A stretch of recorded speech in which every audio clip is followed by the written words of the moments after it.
जब बात आधुनिक भारत के राजनीतिक रण के महारथियों की होती है तो नरेंद्र मोदी जी के बाद अमित शाह का नाम सबसे ऊपर आता है। जन्म 1964 में मुंबई में हुआ, लेकिन गुजरात की धरती ने उन्हें राजनीति का ध्रुव तारा बना दिया। युवा उम्र में ही राष्ट्रीय स्वयंसेवक संघ से जुड़ाव ने उनके विचारों की नींव मजबूत की। 1980 के दशक में एबीवीपी से जुड़े और यहीं से शुरू हुआ उनका राजनीति का असली सफर। 1987 में भाजपा में शामिल हुए और जल्द ही नरेंद्र मोदी के साथ एक अटूट जोड़ी बन गई।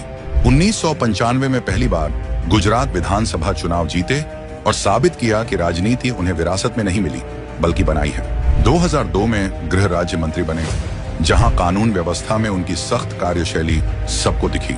मोदी जी के नेतृत्व में गुजरात मॉडल को सफल बनाने में अमित शाह की रणनीति केंद्रीय भूमिका में रही।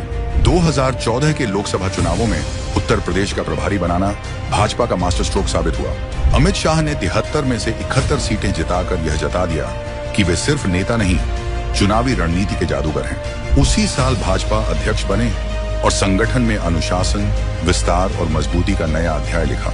उनकी अगुवाई में भाजपा ने कई राज्यों में सरकार बनाई, जिनमें असम, उत्तर प्रदेश, हरियाणा और त्रिपुरा जैसे राज्य शामिल हैं। 2019 में भाजपा ने फिर से प्रचंड बहुमत पाया। अमित शाह की रणनीति और बूथ स्तर की पकड़ इसका आधार रही।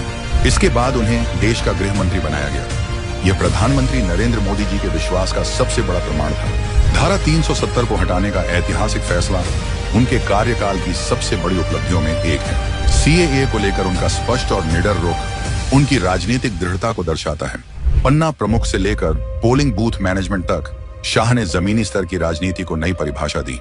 उनकी राजनीति सिर्फ भाषण नहीं, आंकड़ों, प्लानिंग और माइक्रो मैनेजमेंट का अनूठा मेल है। अमित शाह न सिर्फ एक रणनीतिकार हैं, बल्कि भाजपा के विचारधारा के मजबूत स्तंभ भी हैं। उनका सफर हमें सिखाता है, यदि दृष्टि स्पष्ट हो, रणनीति ठोस हो और नेतृत्व समर्पित हो, तो कोई भी असंभव लक्ष्य संभव हो सकता है।